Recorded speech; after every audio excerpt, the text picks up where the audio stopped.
வணக்கம், welcome back to my channel.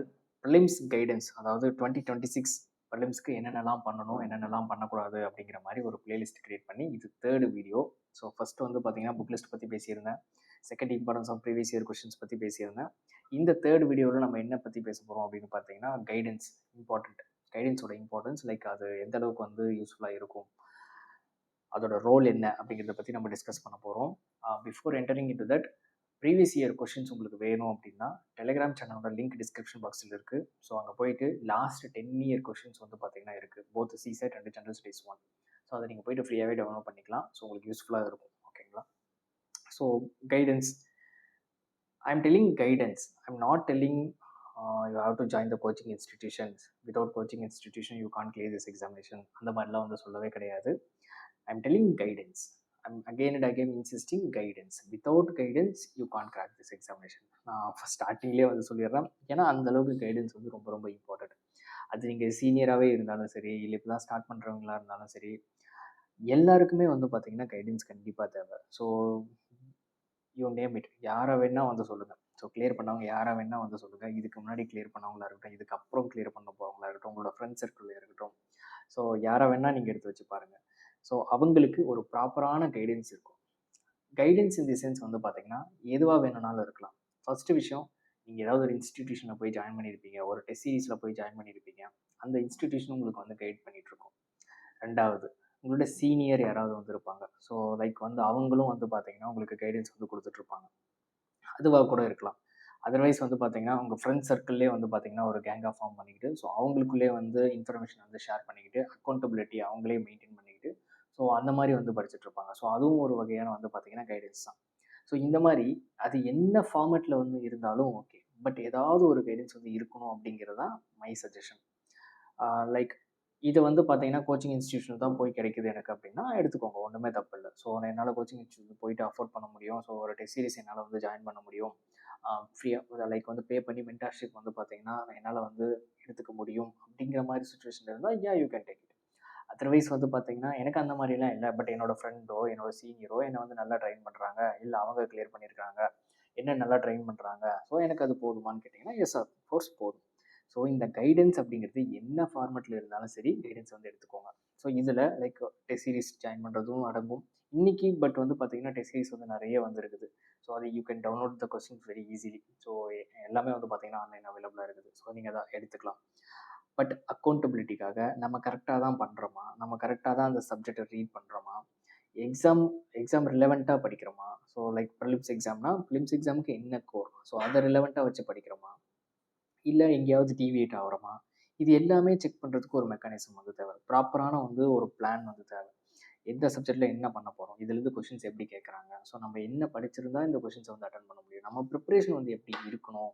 இது எல்லாத்தையுமே சொல்லிக் குடுக்குறது தான் வந்து கைடன்ஸ். ஸோ அது இல்லாம நாமளே எடுக்கிறோம் அப்படின்னு வச்சுக்கோங்களேன். அதில இருக்கக்கூடிய டிஃபிகல்டீஸ் என்ன? நாம தான் பிளான் பண்றோம் அப்படின்னா, அந்த பிளான ஈஸியா நம்மளால வயலேட் பண்ண முடியும். ஓகேங்களா?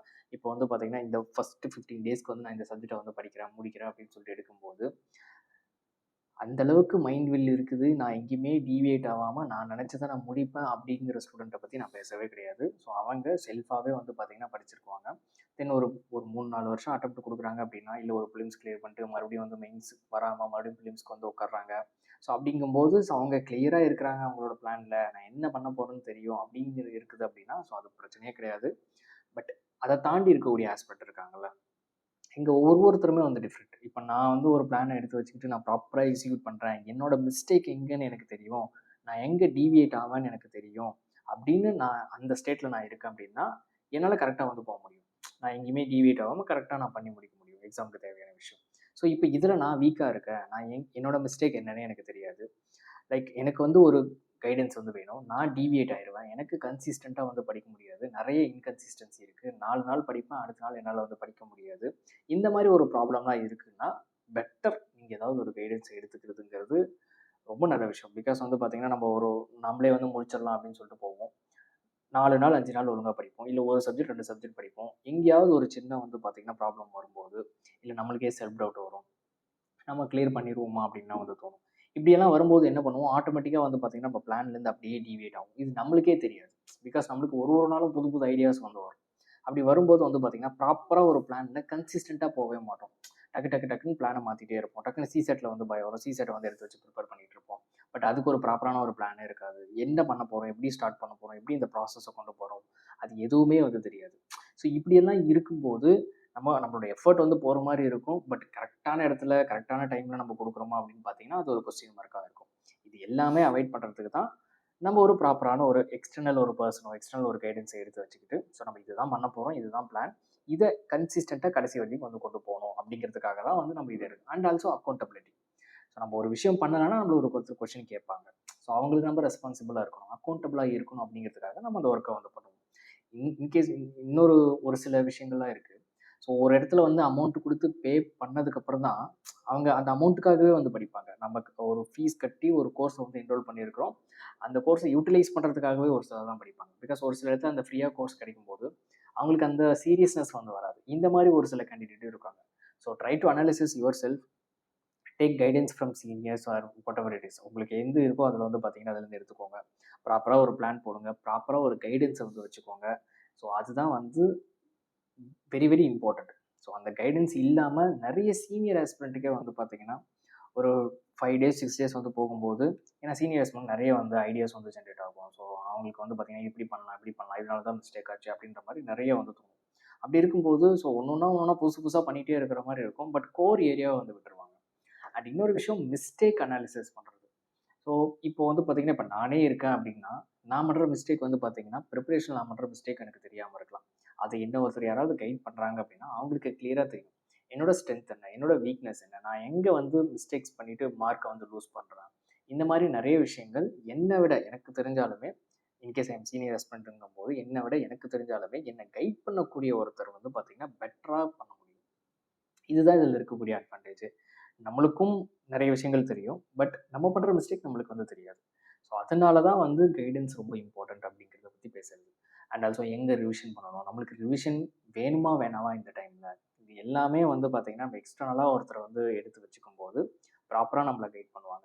அண்ட் இப்போ நம்ம எடுத்துக்கிட்டோம் அப்படின்னாலும் அவங்கள பிலீவ் பண்ணணும். அதுதான் ரொம்ப ரொம்ப இம்பார்ட்டன்ட். இப்போ ஒரு சிலர்லாம் வந்து பார்த்தீங்கன்னா ஆக்சுவலி அடுத்த வீடியோவில் இதை பற்றி பேசலாம்னு நினச்சேன். பட் இங்கே அதோட இது சொல்லிடுறேன். ஒரு சிலர் வந்து பார்த்தீங்கன்னா அவங்கள ட்ரஸ்ட் பண்ணுவாங்க, ஜாயின் பண்ணிக்குவாங்க. ஒரு ஒரு 10-15 டேஸ் வந்து போயிட்டுருக்கும். அதுக்கப்புறம் அவங்க வந்து பார்த்தீங்கன்னா ட்ரஸ்ட் பண்ண மாட்டாங்க. இன்னொரு ப்ராசஸை வந்து நம்ம ஆரம்பிப்பாங்க. ஸோ அங்கே ஒரு 10 டேஸ் வந்து 15 டேஸ் வந்து பண்ணுவாங்க. அதில் ஏதாவது ஒரு டிஃபிகல்ட்டிஸ் வரும். உடனே இன்னொரு ப்ராசஸ் வந்து மாற்றுவாங்க. இந்த மாதிரிலாம் வந்து இருக்காதீங்க. ஃபார் எக்ஸாம்பிள் ஒரு இன்ஸ்டிடியூஷன் வந்து இருக்குது, ஒருத்தர் கைட் பண்ணுறாங்க அப்படின்னா ஒரு ப்ராசஸ் வந்து இருக்கும். அதை அவங்க பிலீவ் பண்ணுவாங்க. ஸோ அதை தான் வந்து நம்மளுக்கு வந்து சொல்லிட்டு இருப்பாங்க.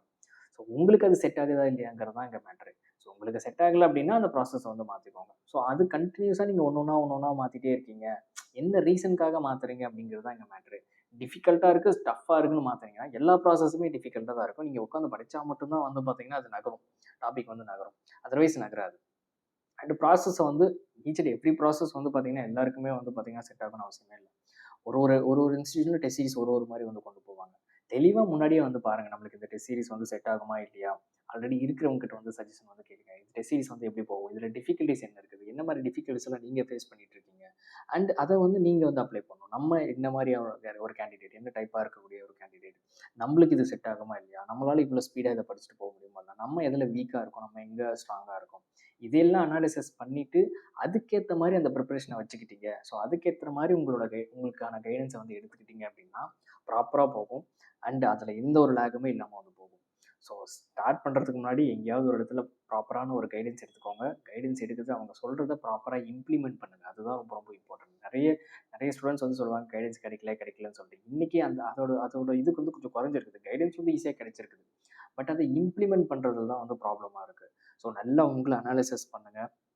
அனாலிசிஸ் பண்ணிவிட்டு கைடன்ஸோடு ஸ்டார்ட் பண்ணுங்கள். கண்டிப்பாக ப்ரிப்பரேஷன் வந்து பார்த்தீங்கன்னா அந்த இம்ப்ரூவ்மெண்ட் வந்து உங்களுக்கே தெரியும்.